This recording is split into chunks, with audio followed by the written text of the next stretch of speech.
All right. Last time we started chapter 7, section 4, and we got to this part. Where we filling? Did you guys finish this? Forget that.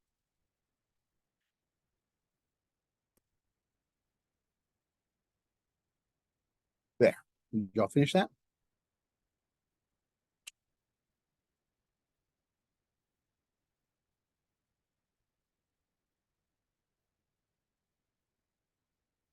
If not, go ahead, finish it.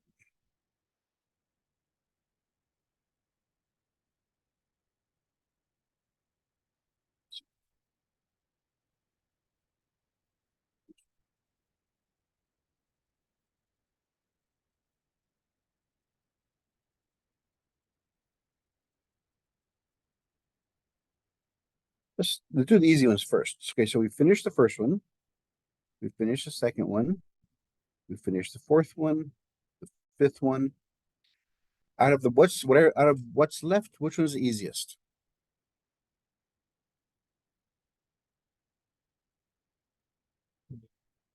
Yeah, the bottom one. How do we convert that one to a fraction?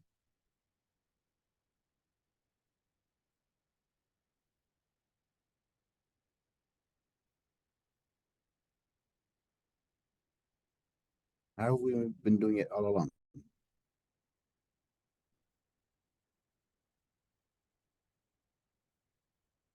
What is 0.8 as a fraction?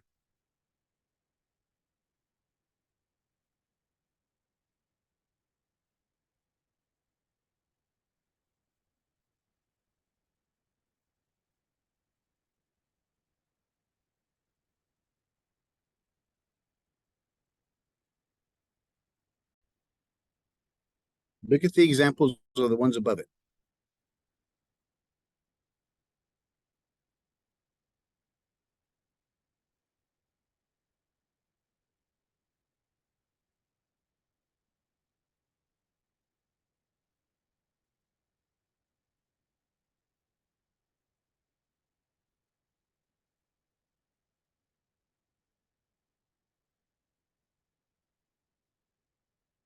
Okay, let's go back to the basics. Let's look at what does a percent mean? What's the formula for percent?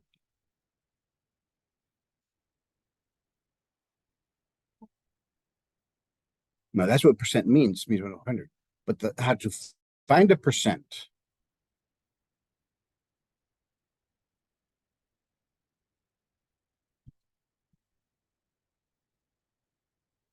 And then times 100, and that makes it a percent.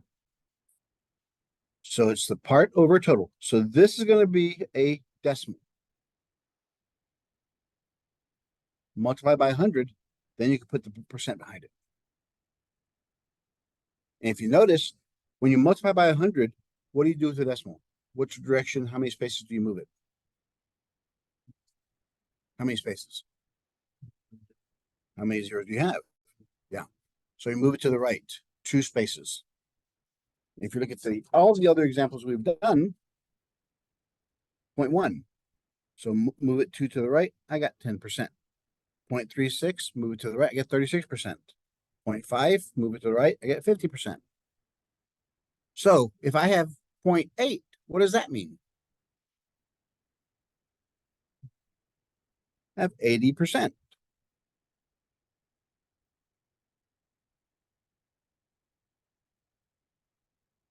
Now let's look at the fractions.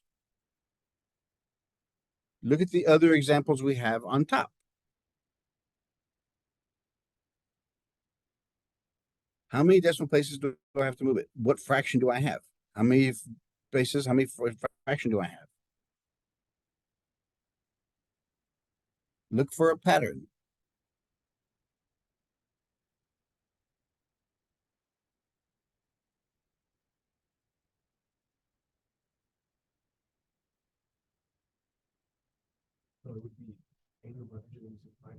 Why over 100? Did you look at all these up here and how we converted them? If you don't know, look at examples.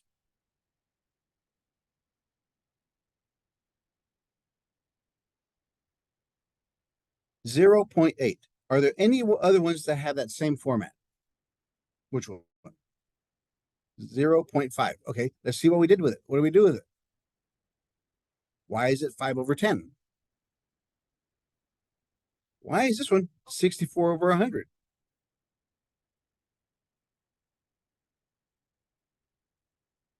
Why is this one 36/100? This one is 1/10.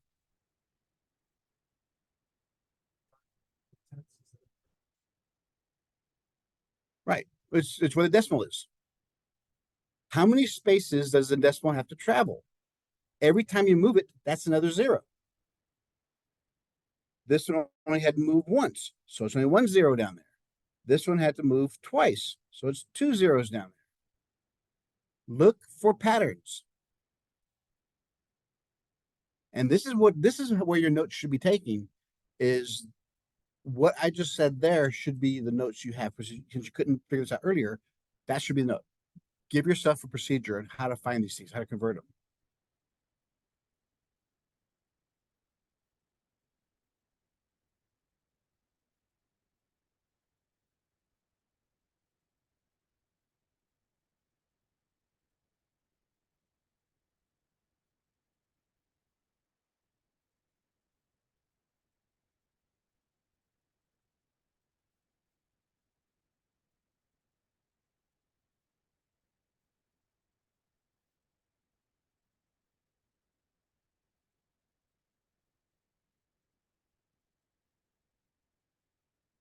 How do you convert from percent to decimal?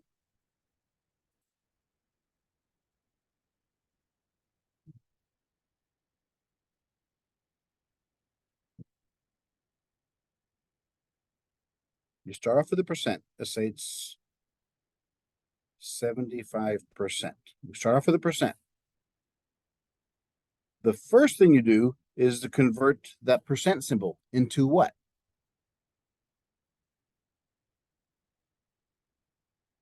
Percent means 1/100. This means it's 75/100. Since I'm dividing by 100, which direction do I move my decimal? How many spaces? We move it to the left 2 spaces, so it's 0.75.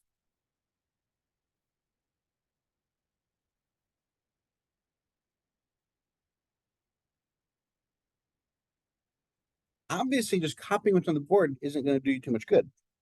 You have to put the notes, how you see it, on your paper.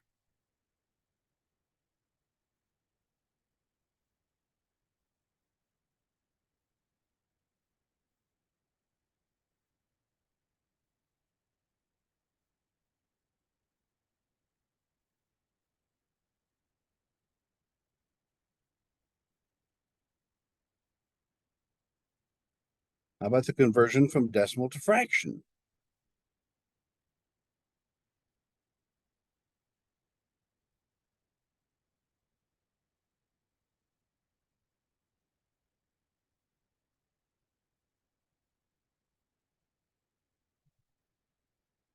No. You have a decimal. Let's say 0.25. How do you change that to a fraction?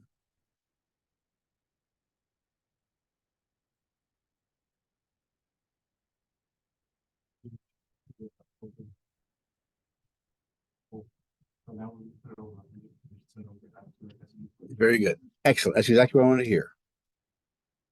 First thing, how many spaces do I have to move the decimal? Since I have to move it 2 spaces, I have 2 zeros on the bottom. If I move it 5 spaces, how many zeros do I need? Yeah, the number of spaces, each space is a zero. Then what do you do?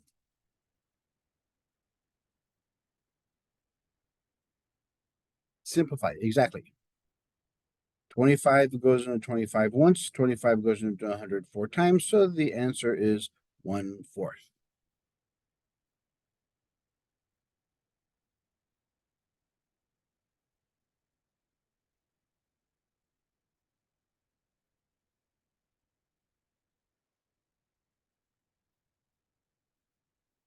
How about a percent to fraction?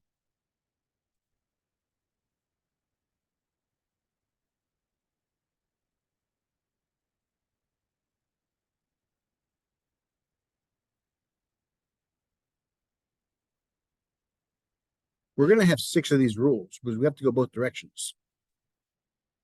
This is the stuff that you should be doing when you review your notes. So how do you go from percent to fraction?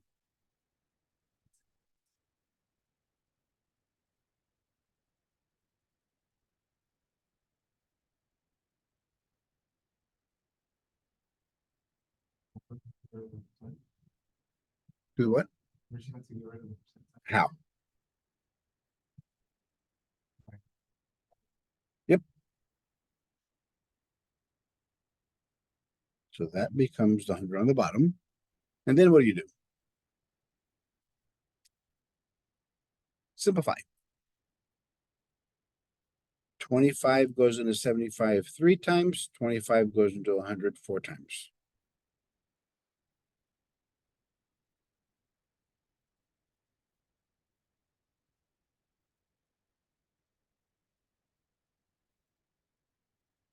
So I've been from percent to decimal, decimal to fraction, percent to fraction. Now let's go the other direction. Because all I did here was I took this chart, I went from here to here, here to here, here to here. I always went to the right. Now let's go backwards.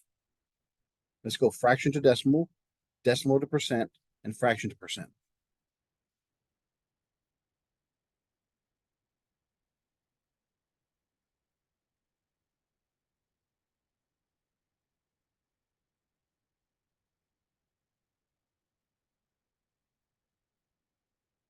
Percent to decimal, decimal to fraction, percent to fraction. How do we go from fraction to decimal?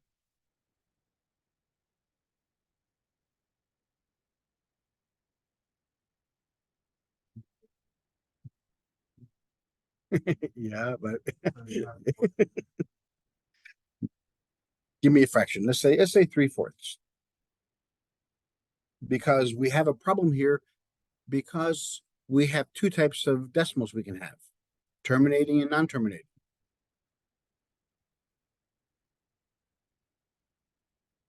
So there are a couple ways we can do it. What do you think the rule is for here? How would you summarize the rule?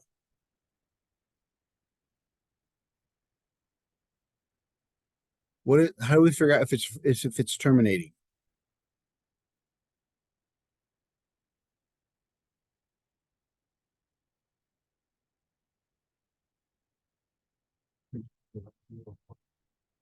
That's one way. One way you could do it is 4 goes into 3.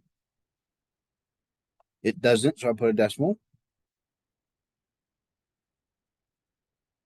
4 goes into 30 how many times?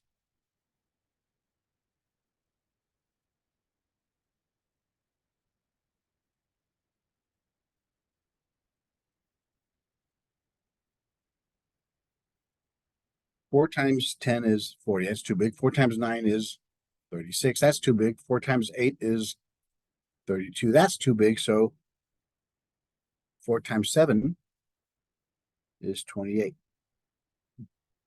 Subtract that, we get 2.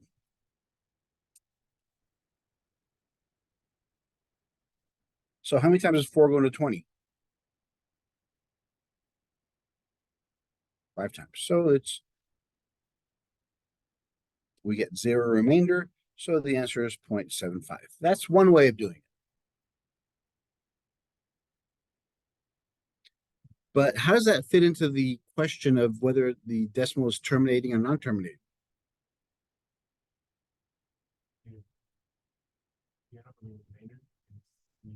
But what determines that if we have a remainder?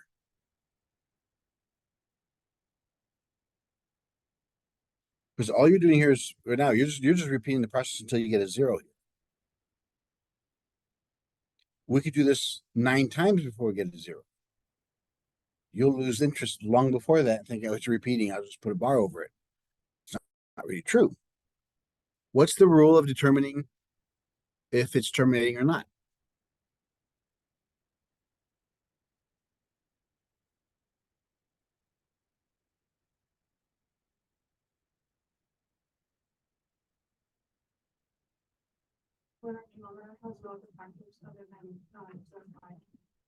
Yep.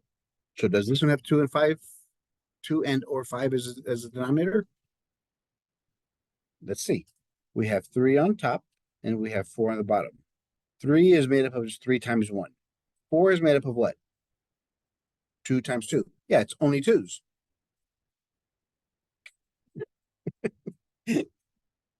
So since we have, this is 3 over 2 squared. What do we do if we have, this tells us it's terminating decimals. This tells us it's terminating. So since it's terminating, what do we do with it?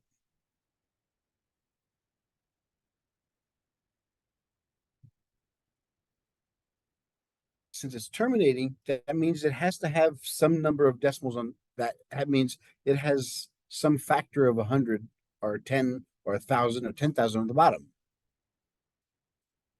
What do we multiply to the bottom so each of these 2s becomes 10? Yeah, this one times 5 and this one times 5. So we multiply by 5 squared. We have to do it top and bottom.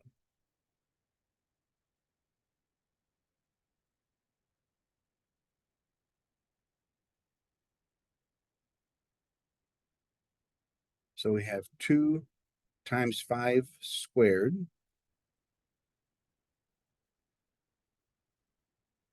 2 times 5 is 10. What's 10 squared? 100. What's 5 squared? 25 times 3?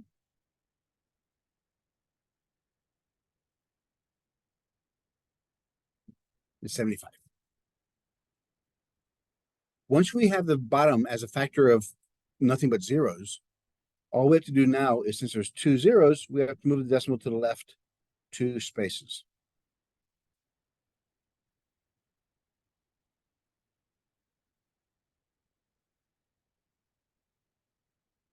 So yeah, that's the first thing you want to look at to see if we have a factor on the bottom that's easily done.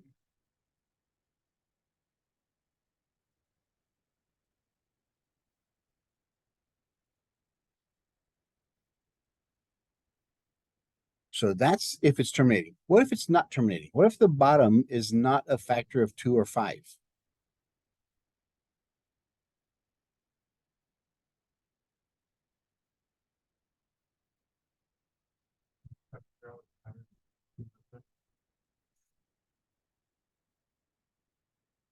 Yeah, there's, now we're going to have to do long division.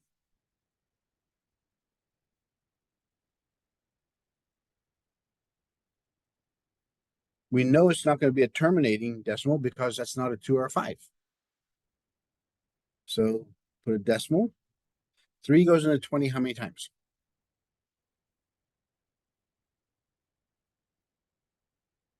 6 times. 6 times 3 is 18.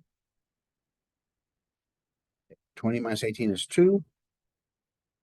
So 3 goes into 26 times, and it happens the same thing over and over and over. So our answer is 0.6 forever.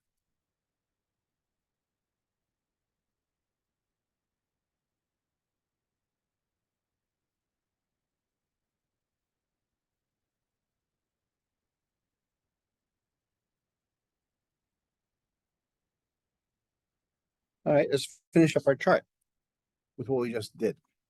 And then we'll complete the last 2.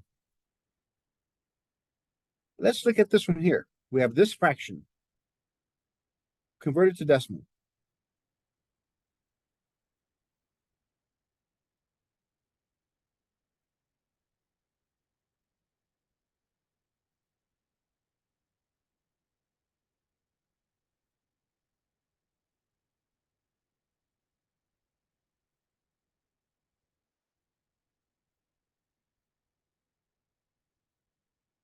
So what do you have to do first?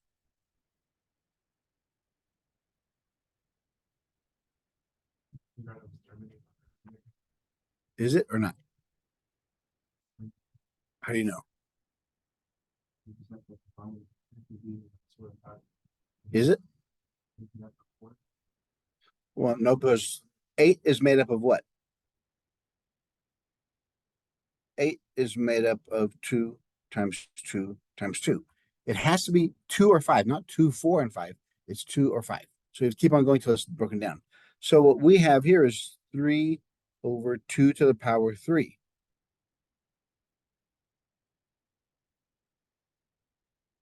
So what do we have to multiply to it so it becomes tens on the bottom only? How many 5s do we need? Yep. Since there's 3 2s, we need to have 3 5s, top and bottom.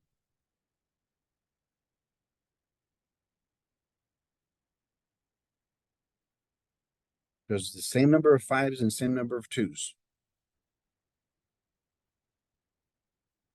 So 5 times 2 is 10, 10 to the third.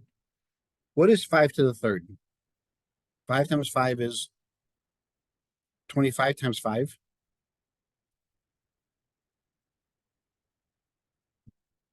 125. Because we know 25 times 4 is 100. Plus 25 more is 125.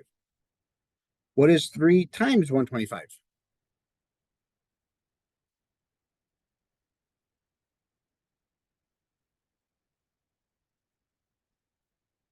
3, 375, yeah. Over what, how big of a number?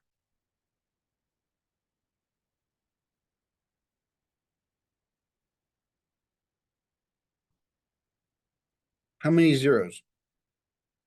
It's 1,000.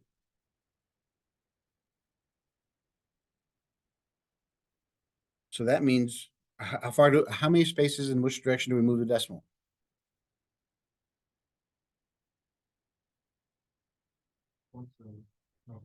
We move 3 spaces to the left. So it's after the 5 right now. So we get 0.375. That's the decimal equivalent.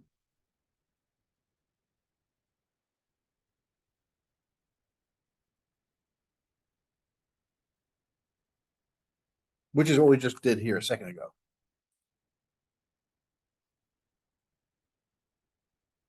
That was from fraction to decimal. Now we gotta look at going from decimal to percent.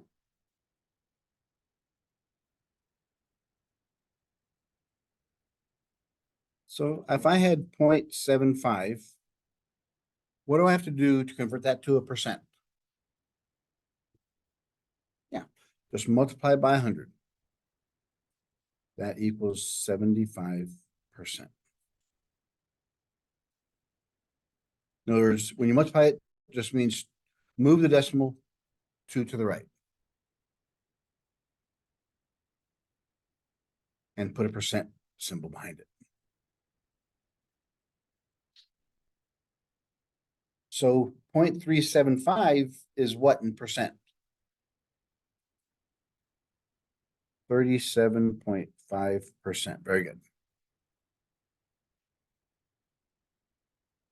Well, that was because we had the bottom is a finite number. So now we have 2/3. How do we convert that from percent or from fraction to decimal? Exactly. Yes. And we just did that. And we just did our example up here. Take the bottom number, divide it into 2. It doesn't go, so I put a decimal. When you put a decimal, you have to add a 0. For each space you put here, you have to add another 0. And so we see that it's always going to be a 2 and 6. So we do 3 divided by 2.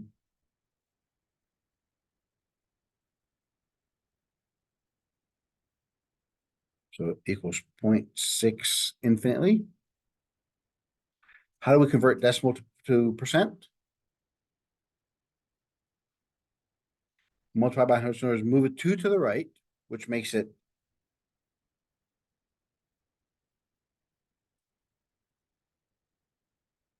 Or if you wanted to, you could do 66.7%. We say we're just rounding it to the 10th.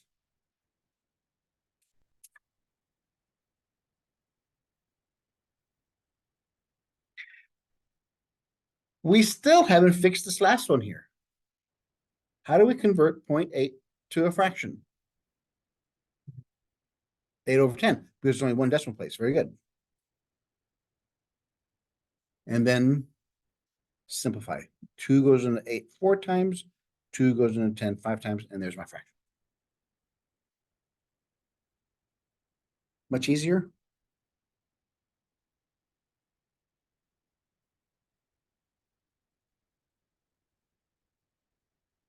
Which now brings us to how do we convert from a fraction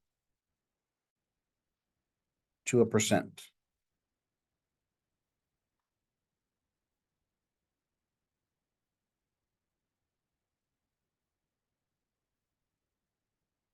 Three-fifths.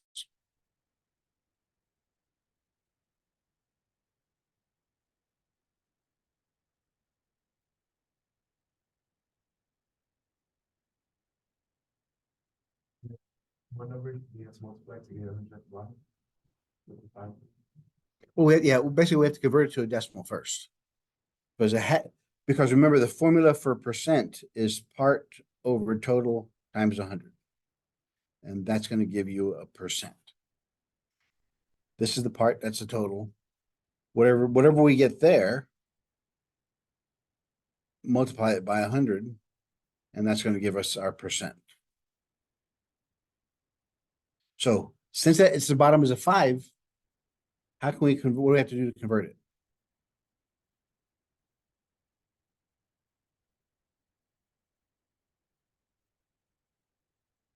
Is it a terminating decimal?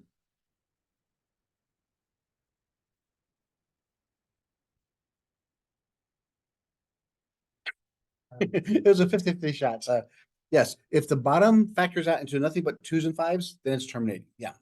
So because it's a terminating decimal, what do we have to multiply this one so it becomes 10s? So 5 times what gives me a 10? So I got to multiply the top and bottom by 2. So it's going to be 6/10, which is what in decimal? 0.6. 0.6 times 100.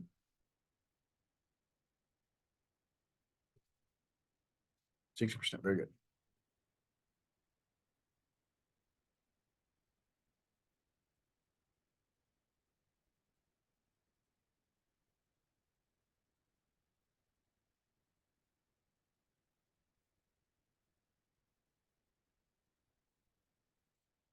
So you see how much trouble you had with that? I mean, it's understandable. But think of your kids now. When you teach these to the first time, they've never seen or heard of all this stuff before. You're gonna have to figure out ways to make it easier for them to see. And always referring back to that conversion is the easiest thing to do. Applications. Let's look at example 15.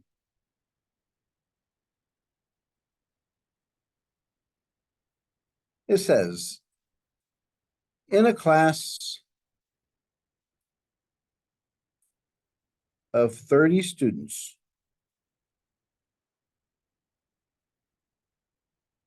60% are girls.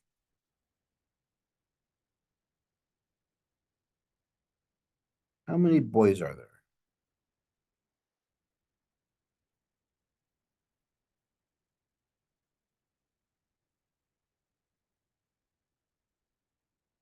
Okay, here's another thing that deals with percents. What's the most percent you can have? What's the least? Well, remember, it's part over total. What if I said, how many chocolate balls can I pick up from one bale of hay? None. So the smallest you can get is 0%.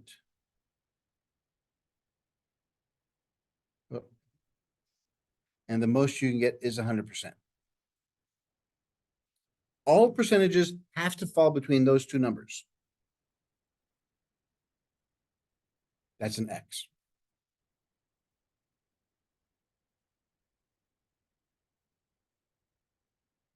There's another rule.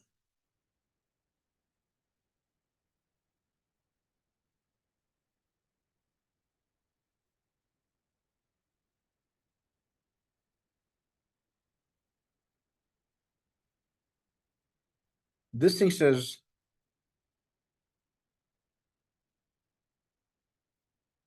the sum of all probabilities, all percentages, the sum of all percentages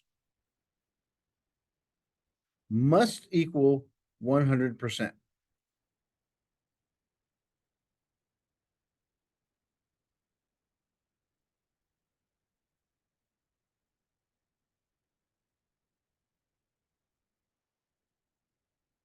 So if there are 60% girls, what do we have to add to it to get 100%? Yeah, so 40% of them are boys.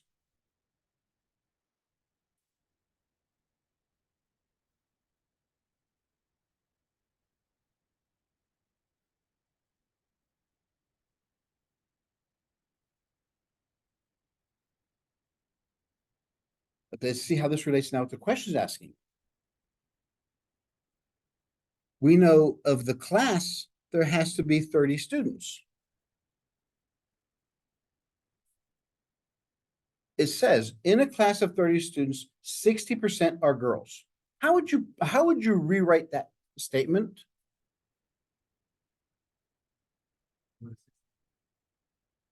Well, I said 60% of 30 are the girls. The word of means multiplication.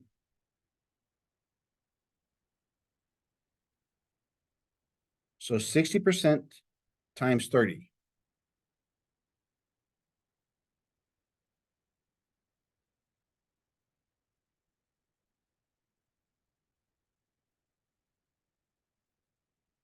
Okay, we can't do percentages, so we have to convert that to decimal. How do we do that? Divided by 100.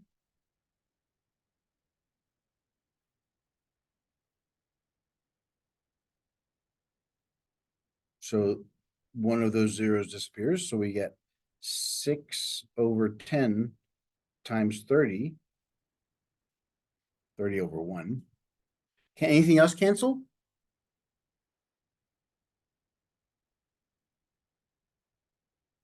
This 0 and this 0 can cancel. So all we have left is 6 times 3, which is 18. 18 of the students are girls. Does that make sense? Does that sound like a right number? What would 50% be?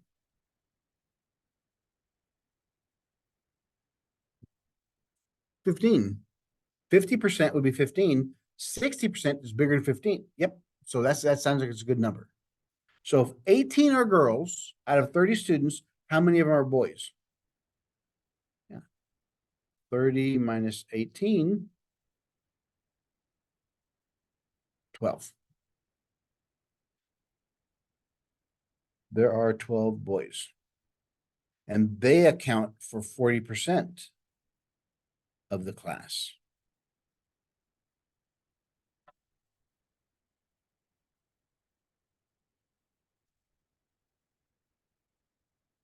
So look at number 16.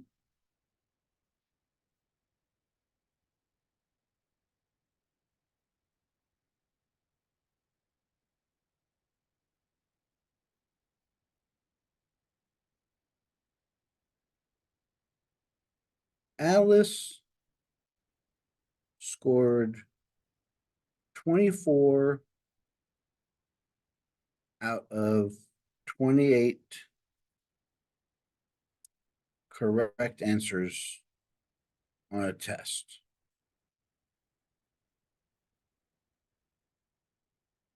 What is her percentage score?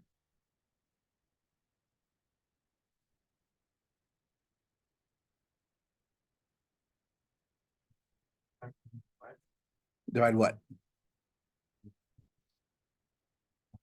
Yeah, remember it's part over total times 100. That equals percent. So what is the part? Can part ever be bigger than the total? So we know in our equation what has to go on the bottom. There are a total of 28 questions. She got 24 right. Can we simplify that? Yeah. So what goes into both of them? Okay, we can say 2, so it's 12 and 14. What else goes in them? So they both divide by 2.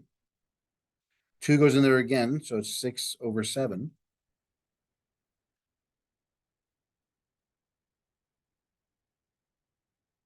What else?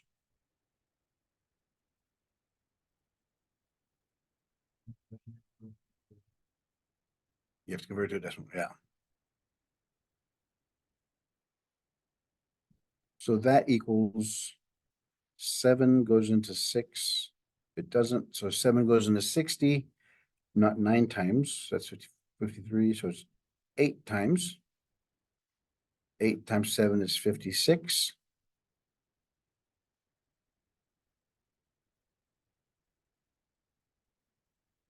Seven goes into 40. 5 times. 7 times 5 is 35.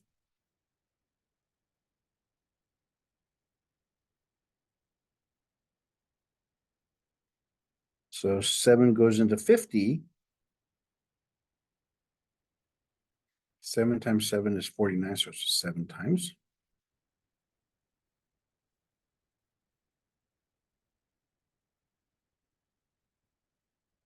Seven goes into 10 once.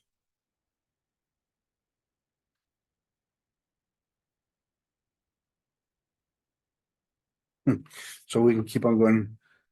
Does it say how many when we stop? No. Oh, we'll go one more. 7 goes into 34 times, which is 28.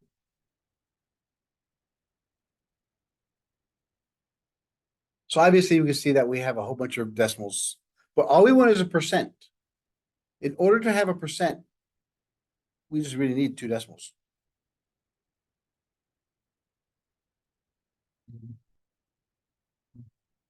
Nope.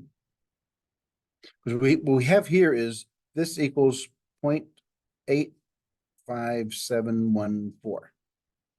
What do we have to do? We have this part. We just did that. What do we have to do next? We just did the part over total.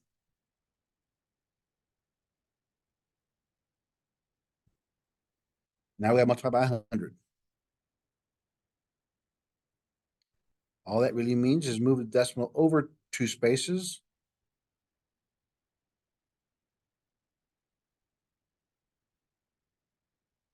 Remember, it's a test score, so 85.7 really is what you'll get on a test, because a lot of people don't go any further than that on test scores.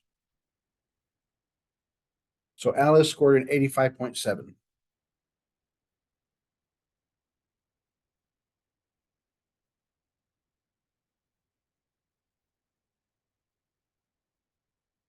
Example 17. Isabel went to the zoo.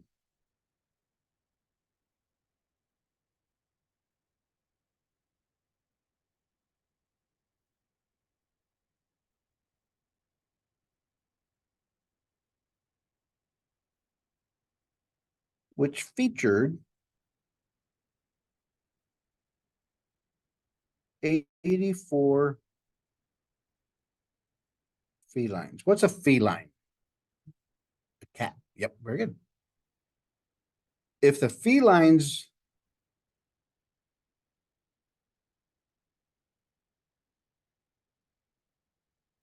make up 21% of the zoo's animals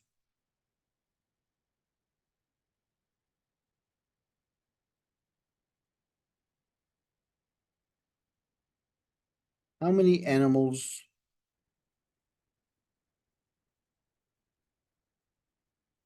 does the zoo have in total?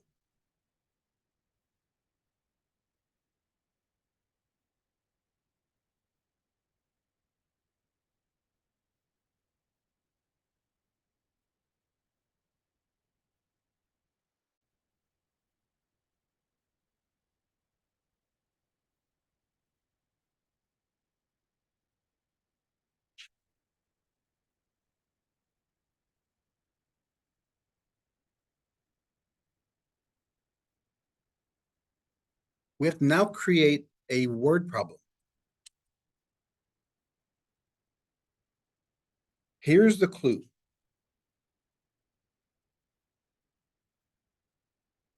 The felines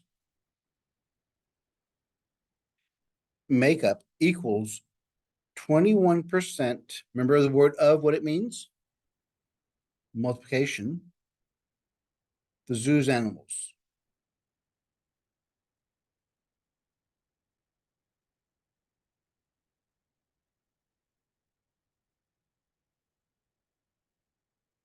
So how many felines were there?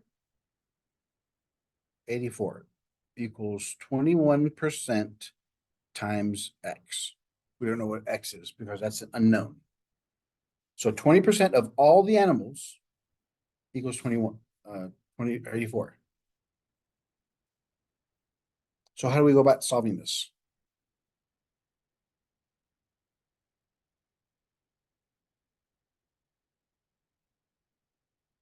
We have 84 equals 0.21 X.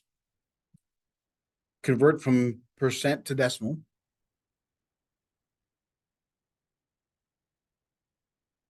Or what you could have done is 21% equals 21 times 1%.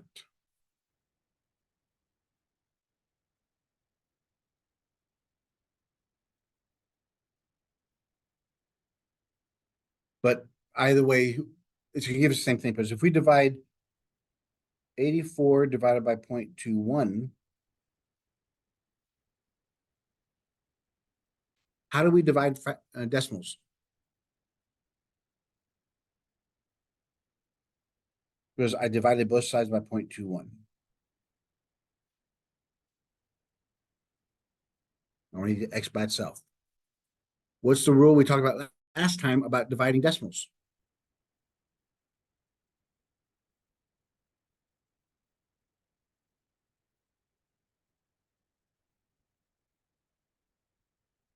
You can't have decimals, so we have to move it. We have to move two spaces. So we have to multiply top and bottom by 100. So we have 8400 over 21. Or if you want to make it easier, it's 84 times 100 over 21. The reason I do that is because 84 and 21 are both divisible by what number?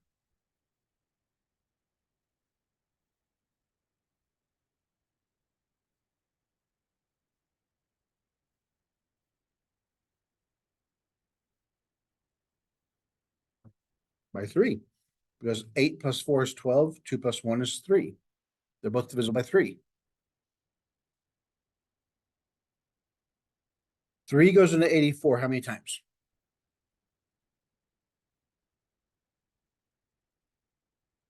Three goes into 8 twice with 2 left over. So 3 goes into 24 8 times.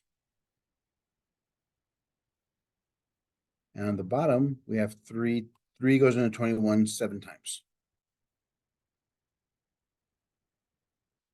And we still have that times 100 on top. Does 7 go into 28? How many times? So there are 400 animals in the zoo.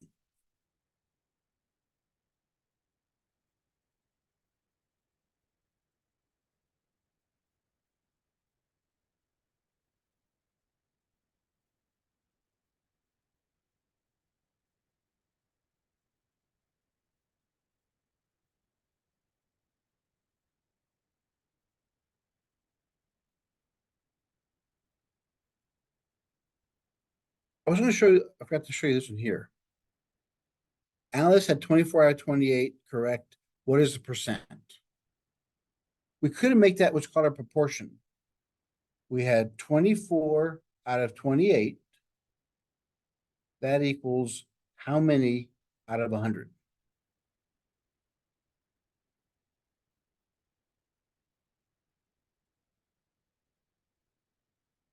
To solve for x, we have to multiply by 100 both sides.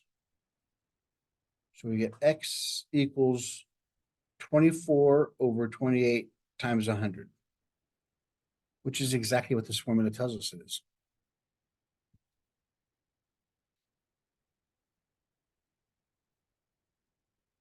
So 24 goes, 4 goes in there 6 times, 7 times 100. We still have to do the division part. We still have to do that part, but you set up another way. It's called proportions. One fraction equals another fraction.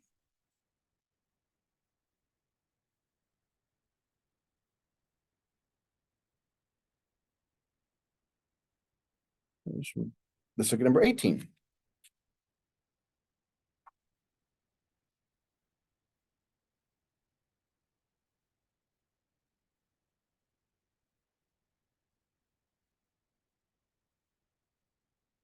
Skis at a sports stores near Humphrey Summit are on sale for skis on sale for $476. If the original price was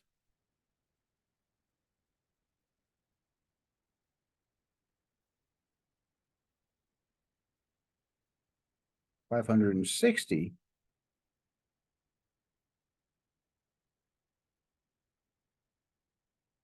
what percent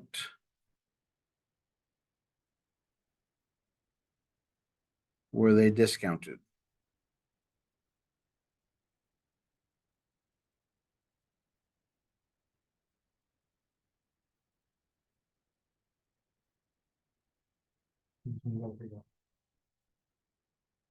So we got 126 got their percentage. And something else before that, yes. Here's a solution. Steps. Steps to find either a discount or increase.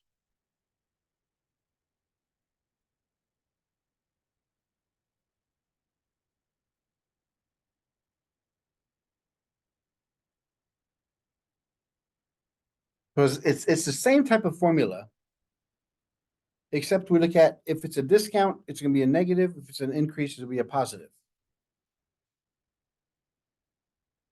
Here's a formula. On the top, you have the change in amount.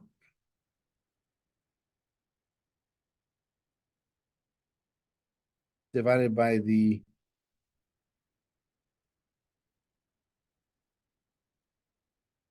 original amount, your starting point. Then what does it tell us? Then that gives us, then we multiply by 100. That'll give us a percent.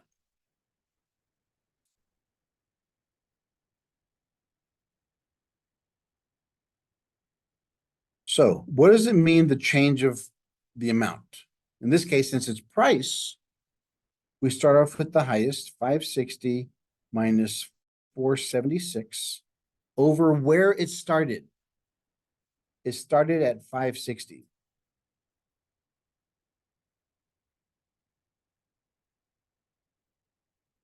then times 100.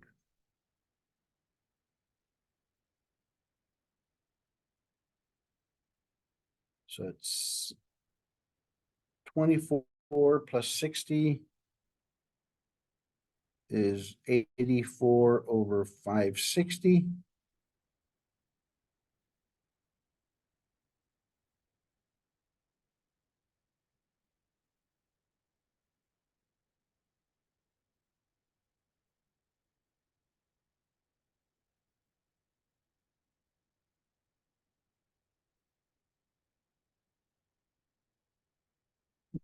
They're both divisible by 2 at least. We can go the long way of doing that. We get 42 over 280. They're divisible by 2 again, so we get 21 over 140. They're divisible by 7 because 3 times 7 and 7 times 2.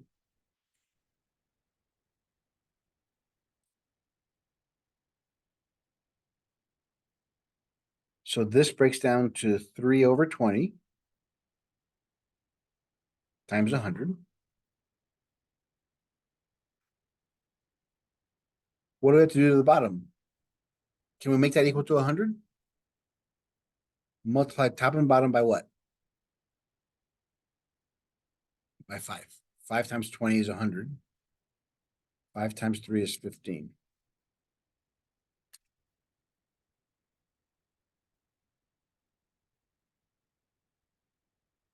The hundreds cancel.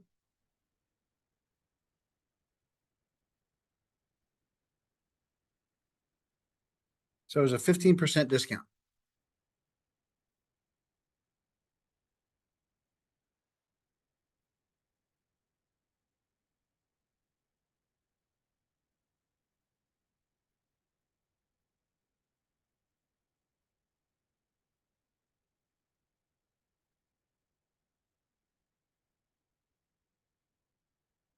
So it's always, whenever you deal with anything increase, decrease, it's always the same. It's a change in amount.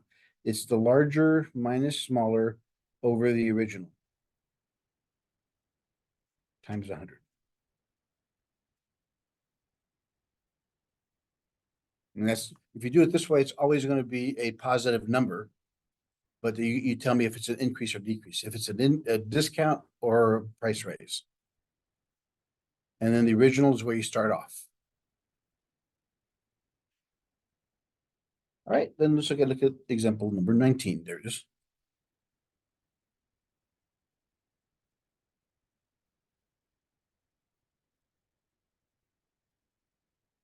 Laura wants to buy a blouse.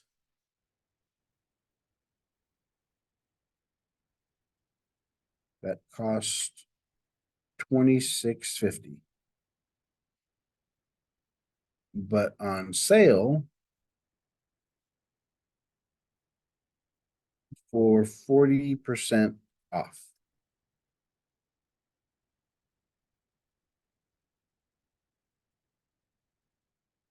She has $17 in her wallet.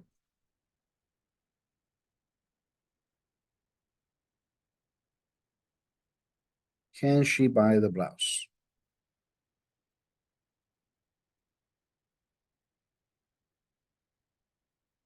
Ignore taxes.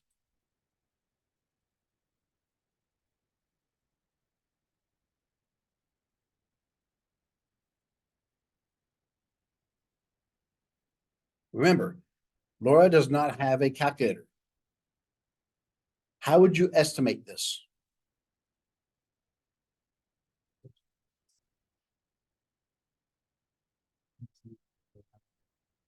You could do that, because remember, it's 40% off. So if you do 50% and you have the money, does that mean you could do 40% off?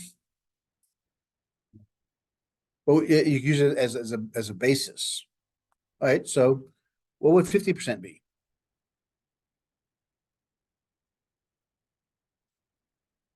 What's 50% of $26.50? Well, you're gonna need it. It's what's half of 26? and half of 50. So at 50%, it's 1325. She's covered. But what about 60%?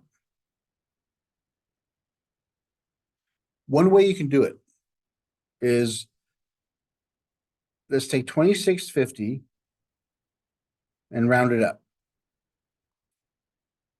Forget the decimals.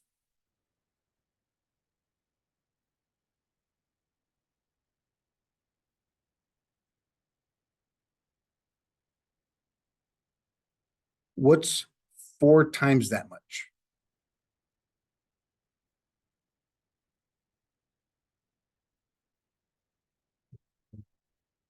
Multiply by 4. So if 27 is too tough to do, we can always go to 28 or 29, whatever is easier number. Because if it's too much, if it's, let's say, if it's $30 times 40% off, which is 40 over 100, which is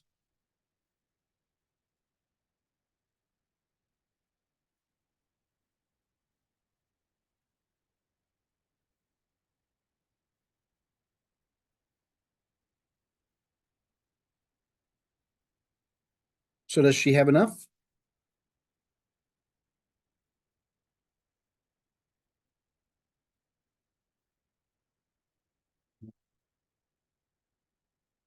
Yeah, but so if it was, if the price of the garment was either 25 or 30, because those are easy numbers to deal with, we have 26.50. So minus 40%, minus 40%. So what's 40% of 30? 12.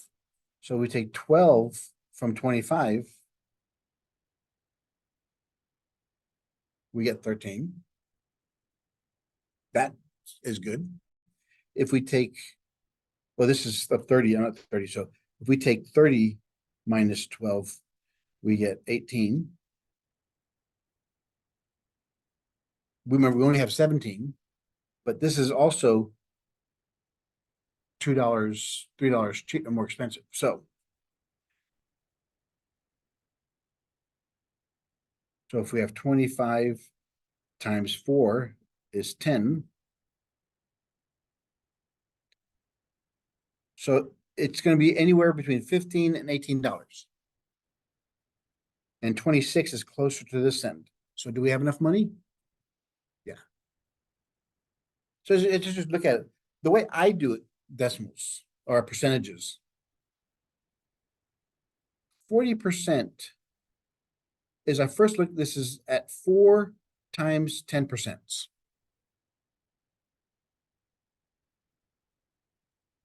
If it was $26, what's 10% of $26? Just move the decimal place over. Equals $2.60. Since I want 40%, I multiply it by 4 because there are 4 of these 10%.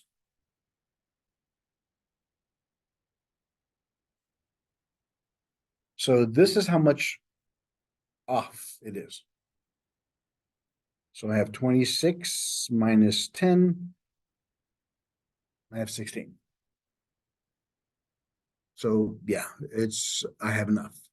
That's exactly why I do tips. I take whatever my bill is, let's say it's 73.48. Forget that. So it's 7.3 times 2. So I round it up to 15. I don't have to sit there all day to calculate it. If the service is good, they get that. If they don't, they get they get this. If I have to get my own food, which has happened before, I had to go find a manager and order my meal twice. Oh, number 20. Which ones are true or false?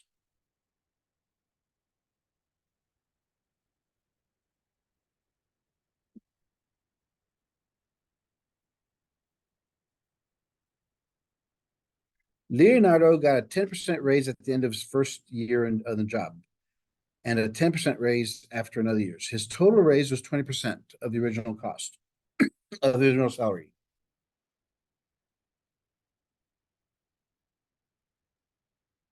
Is that true?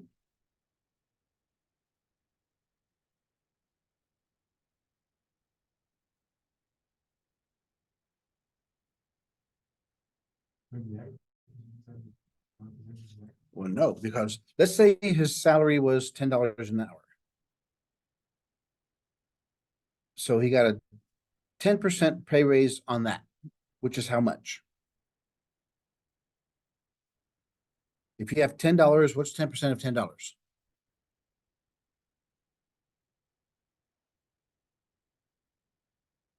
$10 of 10 is 1. Move the decimal place over 1. So now he has $11. So at the end of the year, he's got 10% off of that. 10% of $11 is 1.1. So he should have gotten $2.1 more. If they just add 10%, 20% of 10, that's only $2. So he's going to be short 10 cents. Doesn't sound like much, but each paycheck adds up. That's $1 a year, $1.20 a year. Works there for 40 years. He just gave away a whole paycheck.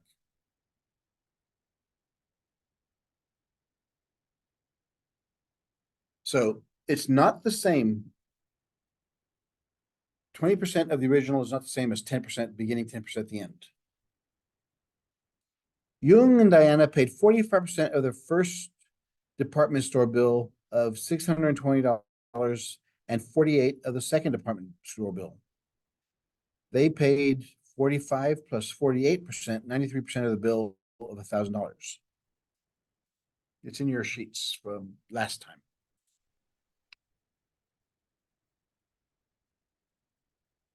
Jung and Diana paid 44% of their first department store bill of $620 and 48% of the second department store bill of $380. They paid 45 plus 48, 93% of the $1,000 bill. Is that true? This is question number 2. So we said 45% of 620 and 48% of 380. So what they did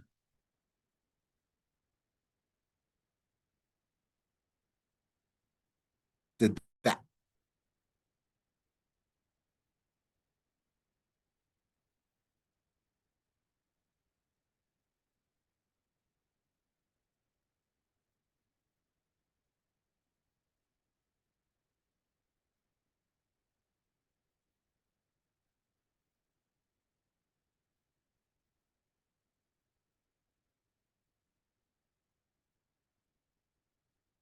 True or false?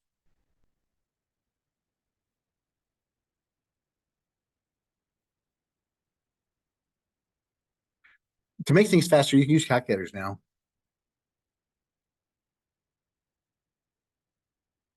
So the first one is 0.45 times 620.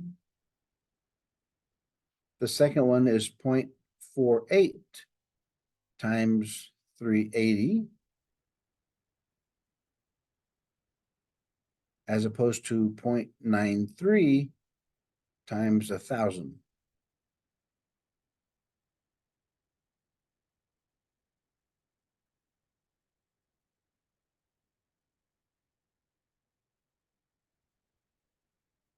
So what is 45% of 620?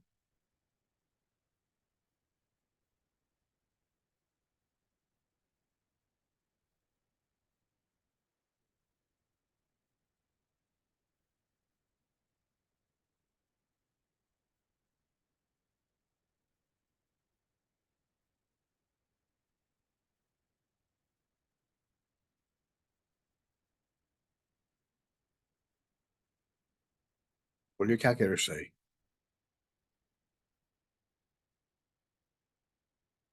You don't have a calculator? Get your cell phone. It has a calculator in it.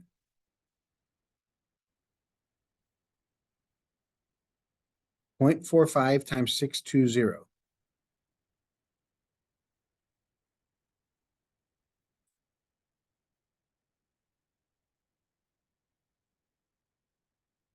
Okay, then 0.48 times 380.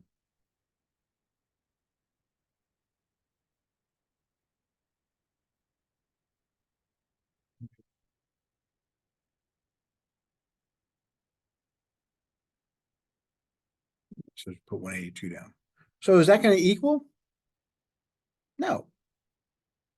Because if you pay 93% of $1,000, you're paying $930.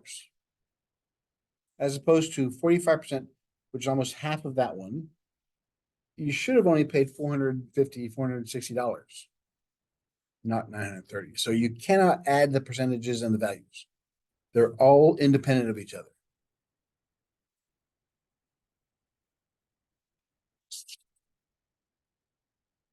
In a town, 65% of the adult population works in town. 25% works out of town, 15 are unemployed, and everyone is in exactly one of these categories.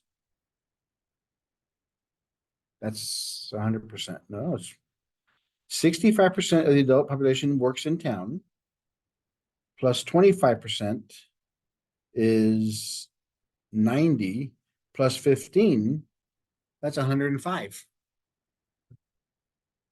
You can't have 105. So that's not a true statement.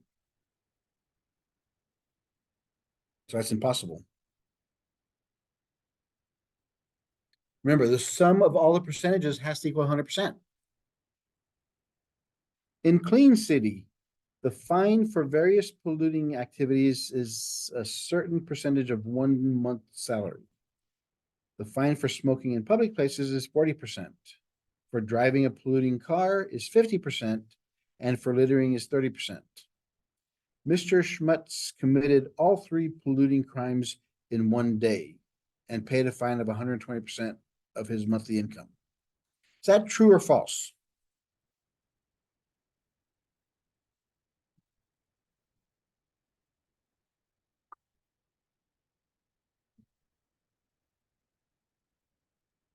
If we add up all of them, then they want more than his income's worth.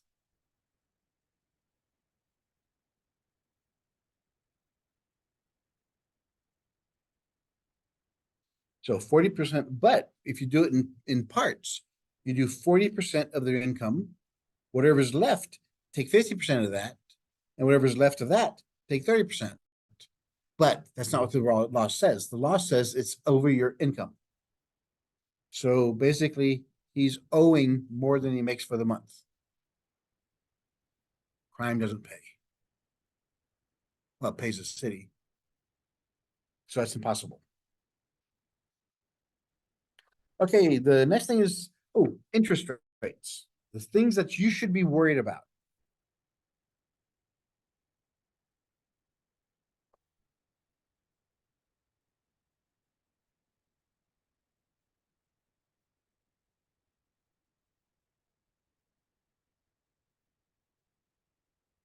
Interest equals the principal times rate times time. That's simple interest.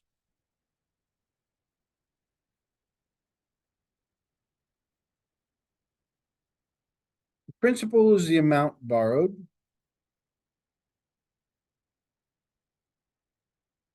Or the amount in question. The rate is a percent of how much you're being charged to either you're charging or being charged to use it. And time is the number of years in the period.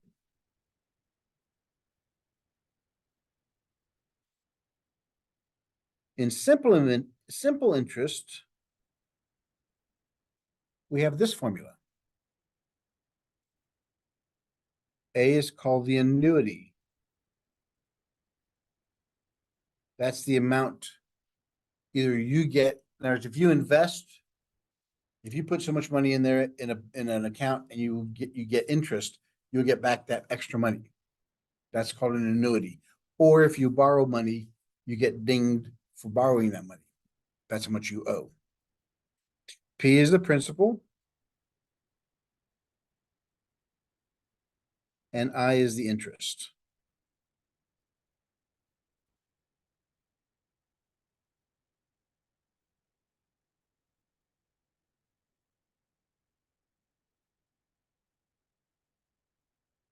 So that's that simple interest. So we have principal. The interest formula is principal times rate times time, which becomes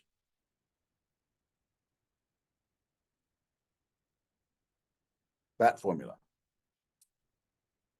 Whatever the rate times time plus 1 times the percent, the principal.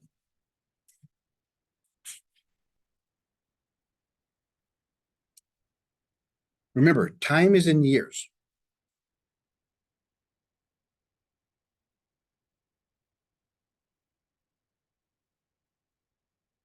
Those are example 21.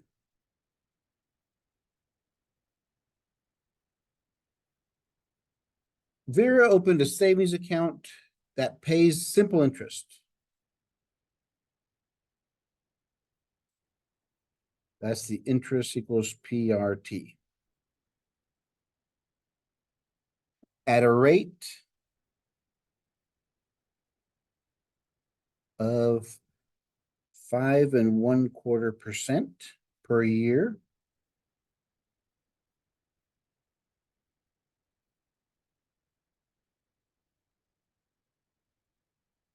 She deposits $2,000 only, no other deposits.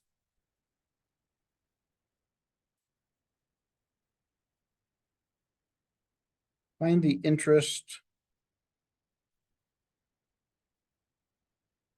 and final amount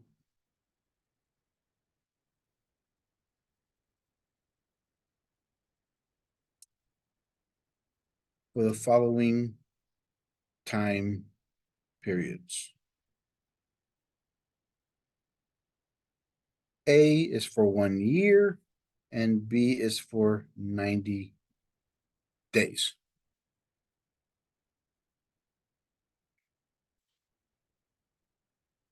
All right, so what's the interest? We're using simple interest, so PRT.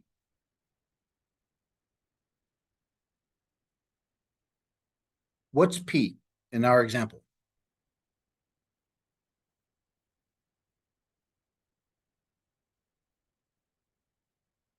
How much is she depositing? P is 2,000. The rate is 5 1/4%. And the time is 1 year.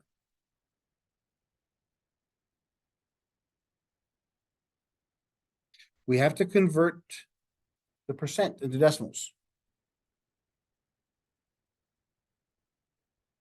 5 1/4 is 5.25%. What is 5.25% in decimals?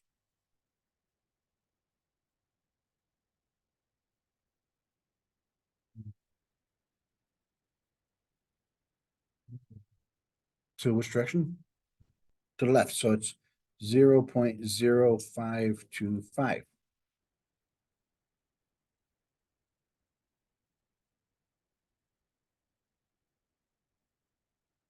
One, two, three.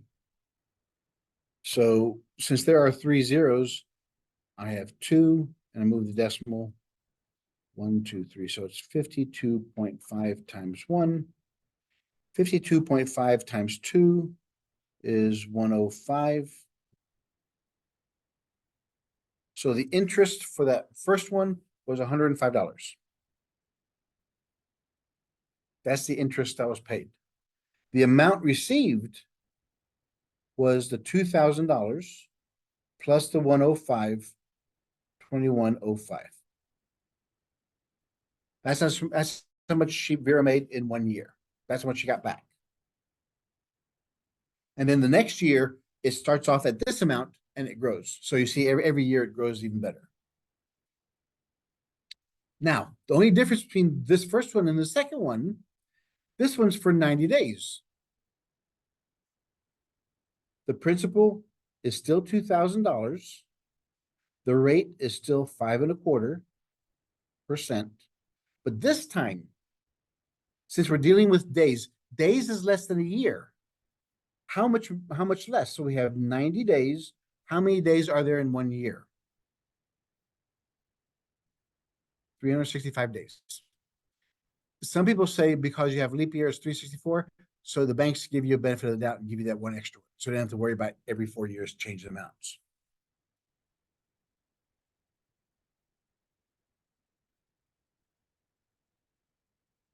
So calculate all this, we'll get an interest of 25.89. So the amount she'll get back is 2,000 plus 25.89, which is 2025.89.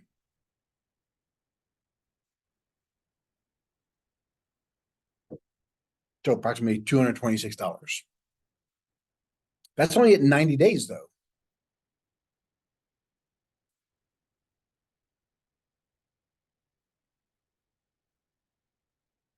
And the last example is pretty much the same way. Set it up, find the interest. All right, that does it for that. We only have one more section left in chapter 5 that has to do with real numbers. And then we finish up the chapters, finish up the course with algebra, or about how to do the calculations, graphing, what equations are, equality equations. So we'll finish up the course probably next